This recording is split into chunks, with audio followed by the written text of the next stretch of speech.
Hello and welcome to today's video. So this time, in celebration of the channel reaching 20,000 subscribers, I thought we'd do a viewers question and answer session. So I invited viewers to send me some questions and I've got about a dozen really great ones which I'm going to be tackling today. So without further ado, sit back, relax, and let's take a look.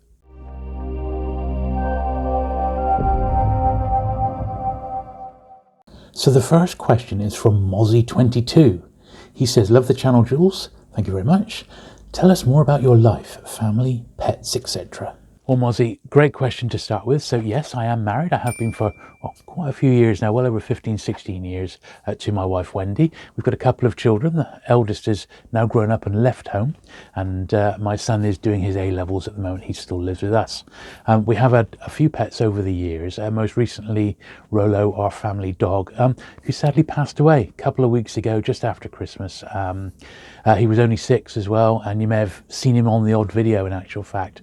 But Rolo, yeah, he was our Hungarian Vizsla, and he had a suspected heart attack, sadly, so we're all very sad to see him go. But yeah, that's the setup. So the next question comes from Jurassic Collectibles. Hi Jules, great channel, always enjoy your content. Well, thank you very much. Now he asks, my question would be, what are your collecting holy grails that you are on the hunt for? Well, just recently, you'll see, in fact, this week, I actually put up on the channel the last 4 Penguin books I'm after. So I'm after 4 Penguin paperbacks to finish the first 1,000 in first edition. And I suppose at the moment, that's probably what I'm mainly after. I'd really love to finish that set this year. I managed to get 5 off the list last year, which was incredible. Since prior to that, I was only getting maybe 1 or 2 a year. So 4, I mean, it really does seem quite attainable. They've all been within my grasp the last few months of last year, but sadly, none of them ended up in my collection for various reasons. So it is what it is. But if you've got those 4, do please look at that previous video and let me know if you have. Other sort of things that I'm after, holy grails, well, I always like original paperback cover artwork, and there is bits and pieces of it around, but usually the sort of the substandard stuff. So I'd love to get a really nice classic bit, like a James Bond cover or something like that. That would be like a holy grail, you could say. There's some Star Wars bits I'm still after. I mean, in all honesty, you could pretty much buy what you're after with Star Wars if your pockets are deep enough. And because of the price of Star Wars, it's sort of turned me off a little bit from buying old vintage stuff. But there's lots of things in all the different areas that I collect that I'd love to sort of get my hands on. But at the moment, those last 4 vintage Penguin books would probably be my top want. So the next one comes from Mr. De Jonk, a channel supporter, and he says, if you could keep only one thing from your collections, would it be a book, a toy, a video game, or an autograph? The thing is, I could probably grab 1 book, I'd probably grab a couple of toys, and I would grab my autograph book as well. So, but if it had to be one thing, probably my autograph book, because it's so personal. It was the people who are in that are people I've actually met in the flesh, and it is completely irreplaceable. Whereas an actual physical item like a Star Wars toy or a game or something like that, you could always go out and buy another one. But something like the autograph book, because it's so personal, I think if there was a fire and I could only grab one thing, it would probably be that, because that's been with me my entire life, really. So Rex asks, question, do you see yourself ever running out of space to store your collections? And does the space used cause issues with your wife? Well, that is a good question, because I don't know any collector that says, oh, I've got plenty of room. I've got loads more room and I can buy whatever I like. That is just not the case.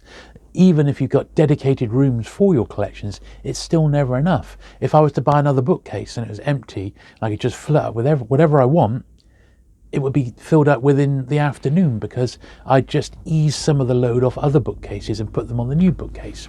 So I don't know any collector in the world who's got unlimited space. It doesn't really get on my wife's nerves at all, because it's separate. We're not falling over it. I've got very clear divides. So a lot of my collection is in separate rooms or in the loft. It's out the way. We're not falling all over it. I have been to houses of collectors where you literally can't move from the moment you get inside the door, you're falling over books or, you know, boxes of stuff. And I definitely would never ever want to live like that, because you want to be able to close the door on it at some point. But no, I'd love to have more space, but it doesn't really affect my day-to-day living. And I think you need to sort of have that divide sometimes.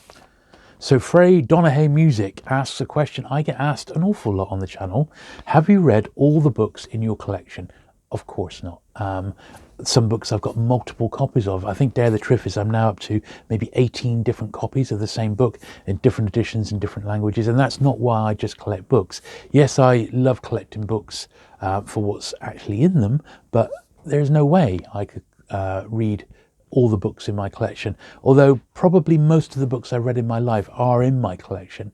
To get through what I've got now, I'd need to be reading a book every day for the next 30 years, and I still wouldn't get through them all. So it's a case of, no, I collect for various other reasons. I collect by the publisher. Sometimes I collect for the cover art or the artist.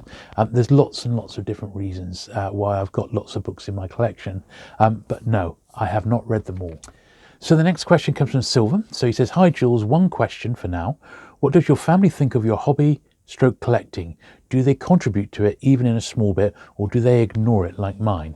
Well, thankfully, my family very much tolerate my collection. So many years ago, and we're talking, 20 years ago when I first met my wife, first time I invited her around to my flat at the time, she came in and, well, she saw the bedroom, and at the time I had my Empire Strikes Back pillowcase on there. I kid you not. I had figures literally pinned to the ceiling because I had nowhere else to put them out. I think she probably knew what she was getting into, and literally books all over the place. So thankfully she's been quite tolerant, and over the years she's actually been really good about trying to find out which books I might be needing, even real rarities, and then trying to track them down. And that goes for all sorts of things. I do drop the odd subtle hint if she's looking for something, and I might send the odd eBay link and say this is the sort of thing I'm after. But on the whole, I think they're very tolerant, and as long as I'm specific and they're not like trying to buy something blind, then it's all pretty good. So I'm very grateful for that. So Oni Johnston asks, when did you first begin collecting books? Well, when I was 5 or 6 years old, at that point, my mum was buying me the Mr. Men books by Roger Hargreaves. Now, they just started to be published, sort of 74, 75, and there was only about, I think, maybe 6 or 8 in the initial set. And I remember trying, all the other volumes were pictured on the back, the different Mr. Men, so I remember trying to collect those. But it wasn't long after when I started buying the Doctor Who books. I could read a bit better then, and I earnestly collected those, every single book, as they were being published from like 76, 77. I didn't miss a book. So I bought them all as they were coming out, and I absolutely loved them. They, I think, were the first book series that I collected. I started picking up Penguins in my late teens, early 20s. So over 30 years ago now. And I remember being at school and there was a copy of Dare the Triffids and the Quatermass Experiment, both in the school library and in Penguin edition. And I remember reading those. My parents were quite big readers, my mum in particular. So she had her huge run of Agatha Christie in Pan and Fontana, which I love today. My dad had a lot of the male authors, so he had like all the James Bond books, lots of the spin-offs from the James Bond books, like the Kingsley Amis books, Bond Lovers Only, that sort of thing. I had all of those. They just sort of ended up in my collection, and that sort of started me recognizing publishers in particular. So I thought these Pan books are fantastic, and I sort of fell in love all the way back then with the cover art and with the Penguin typography and design. And I think that's probably when I started collecting books properly, literally by publisher, not just by author. And it's something I've done my entire life. I go through different phases, and it wasn't the only thing I ever collected. Obviously back then I was earnestly buying Star Wars stuff and Doctor Who toys and all the rest of it. But books, yeah, probably from being a late teen in my early 20s, earnestly collecting books from that point, and I've always loved it. It's a great hobby. So my friend Gary Lavisi, great YouTube channel on vintage paperbacks, has asked the following question. I would love to see something on your old bookstore, maybe some photos and the story of how and why the shop came to be. Well, I have actually got a dedicated video on Purple Haze, which is the name of the shop, planned to be in the next sort of couple of months. So I've spoken to, well, let's put it into historical context first. So Purple Haze, the shop, opened in May 1992 and ran for about 10 years as a physical store. The place where it was got demolished and a brand new sort of shopping centre got built in its place.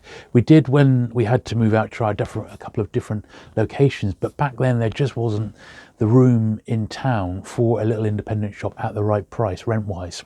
So we just moved online, which was what a lot of shops were doing back then. eBay was starting to come quite big in the early 2000s, and it was the perfect place to sort of sell all the stock that we'd amassed over the last sort of 10 years. I have George and I, which we were business partners in the shop, we're still friends, and I was actually around George's quite recently. And what we've decided to do, I've kept a folder with all the Purple Haze newspaper clippings and photos, and we've even got some video from that era. And the place is incredible. I'll put some photos up now while I'm talking about it. Just with stacks of old sort of Star Wars toys and books and records and comics. It really was quite something. And it's never really been duplicated in the southwest of England ever. It even put some of the London shops to shame. And it's very, very well remembered. Lots of people say, oh, I wish you'd do something like that again. Well, that's never going to happen. However, what I thought I'd do, I'm going to pull all the sort of media that I've got together, and then George and I are going to sit together and we're going to almost do like an audio commentary talking about the shop and the stuff that we had through our hands, which was literally mind-blowing, some of it back then. We used to go away to the shows, multiple times every year. We go to the big shows in London and the NEC and the toy fairs. It was pretty amazing time, and the stuff we had brought in and the stuff we had through our hands was quite incredible. So yeah, lots to tell on Purple Haze, and yeah, look out for that quite soon, definitely in the next few months. Next question from Capability Brown. Hey Jules, hello, love the channel. Couple of questions. Do you collect records? Would love to see your collection if so. Also, weird football related question. You've got videos on your channel about Charlton Athletic. What's the link with them? Do you follow Argyle, meaning Plymouth Argyle? As you mentioned, you live in Plymouth. Thanks and hope you're well. Okay then, so first question then, do I collect records? Well, I do have a record collection. Not much in the way of like pop records, like music per se, but I have a collection of soundtrack related stuff. So my actual Star Wars record collection, I've probably got maybe 35 to 40 full-size LPs of Star Wars related stuff. The original soundtrack, I've got 6 or 7 different pressings of it from different places around the world, and I've got a nice run of 7-inch singles as well. I do sort of semi-collect the Jeff Wayne War of the Worlds records around that, but it is predominantly soundtracks, so lots by Lalo Schifrin, John Barry I really like as well. So that sort of thing, and records related to some of my other collections, like I got some Simpsons records and picture discs, that sort of thing. I did keep a bit of my sort of pop music. I've got a run of Mamas and Papas and Fleetwood Mac, but my main loves really music-wise is lots of the late 60s acts, and the stuff that they were producing around then, like the Doors, the Beatles, that sort of thing. Beach Boys I love, Rolling Stones, all groups that I love from that sort of period through to the late 70s, early 80s. But actually collecting records, afraid not anymore. No, you have to draw the line. And although I've got, as I said, a few hundred LPs, I wouldn't even class it as much of a collection, although it's probably more than what most people have got. But I don't really buy records anymore. I just don't have the space for them. With regards to the Charlton Athletic videos, well, they're a friend of mine. We would go to the Charlton Athletic matches. Yes, I'm from Plymouth and I like Plymouth Argyle and I hope that they do well. However, that doesn't really, I don't think it's ever really happened in my lifetime. But I used to enjoy the whole, event of going to Charlton, going to London, sometimes staying with my sister who lived up there, and just the whole experience. And yeah, it was fun to support Charlton. I don't really support them anymore, but those were some of the some of those weekends were some of the very earliest videos that I actually put up on YouTube, and that was a long time ago. I actually joined YouTube in 2007, believe it or not, and I used to put up all sorts of weird and wonderful stuff. A lot of it's been deleted now. I used to go to classic mini shows because I enjoyed minis, but I didn't start doing this properly until, well, it'll be 4 years I've been doing this in March 2023. So the fact that we got to 20,000 subscribers in under 4 years, I think is quite something. So there you go. Hope that answers that question. So the next question comes from Darren Painting. If you could meet any 3 authors or people from history, which would it be and why? I would pick Charles Darwin, Ian Fleming and Lewis Carroll. All 3 because they would be very interesting to talk to about their books and life. I think I would also pick Ian Fleming. I mean, you know, being familiar with his work, and I'd love to know a bit more about his background. You know, we know, you know, he worked for the intelligence services during the Second World War, and I just think he would be a fascinating person to meet and to talk to. Who else would I like to have met, or would say have a meal with? Well, there's a few. I think Harlan Ellison would probably be fairly high on my list. I think he's a fascinating person who I really wish I'd got to meet him. Harlan Ellison stroke Ray Bradbury, same sort of reason. And I think perhaps, let's think, I think perhaps, well, maybe somebody like John Wyndham, you know, one of my favourite authors, I believe died far too young. And I think once again, he would be quite a fascinating person to speak to over a meal. So yeah, probably those 3. Okay, Elliot Font says, Jules, big fan of your channel. Thank you, Elliot. Do you ever see yourself getting back into action figure collecting? If so, what line would you be interested in other than Star Wars? Well, there is a line of action figures that I think is fantastic. It's the Marvel Legends retro line, you know, the 3 3/4 inch ones. I think those are absolutely fantastic. However, and you could easily pick them up right back to the start, so they're not overly expensive. However, I really don't have anywhere for them. I mean, I did honestly think about buying them because I would keep them all. I would open them. I wouldn't have them loose. I did think about having them maybe on display here, and that's possibly something I'll go back to. But out of all the action figures that are being produced at right now, they're the ones that I think look the greatest and got me quite excited. There's other great action figures being released, but nothing that really sort of strikes my heart and says, oh, I've got to get those. They just look so cool. It just doesn't seem to happen these days with action figures. But those Marvel ones, the 3 3/4 inch, I think they are fantastic. And if it was anything, it would be those. Okay, Time Lord UK, big Doctor Who fan of the channel. Did you used to work in television? What department did you work in? So, no, I never actually worked officially in TV. I did, however, do some acting. So back in the sort of early-ish 90s, about 93, 94, I started getting into doing extra work, and I was on the books of a couple of acting agencies, and I did end up getting a few very, very small sort of background supporting roles in a few different things, the TV shows. So I live in Plymouth. At the time, something like Casualty, which is on BBC every week, that was filmed in Bristol.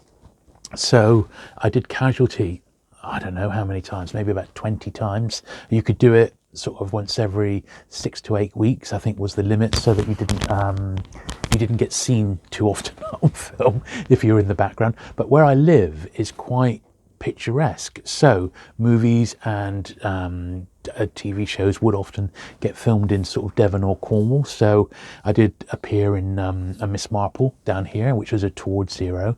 That story was called. I did the movie King Arthur with Clive Owen. I did Tim Burton's Alice in Wonderland. I was in that one. Down to Earth, I did 3 or 4 of those, which was filmed in and around Totnes area, which was really good with Ricky Tomlinson. My best appearance by far, though, was filmed in Cardiff, which was a second series Doctor Who episode called Rise of the Cybermen, where I was like the photographer in that one. I had quite a lot of screen time on that one, and I did suffer quite an electrifying death at the end, which was used at the start of the very next episode in the reprise, because it was like a 2-parter. And that particular one, that sort of clip turned up everywhere, absolutely everywhere, including, and I'm sure some people have seen this, Jonathan Ross did a top 100 or top 50 toys for Christmas, and on the one for 2005, 2006, I think it's Daleks and Cybermen toys were the top toy for that Christmas, and you actually see my death on that one as well, at the hands of the Cybermen. So by far that was my best ever sort of TV work, but it was only ever as sort of an actor, sort of an extra. I never worked behind the scenes. I did theatre work as well, and it's definitely something I would go back to when I retire, because it's a lot of fun to do.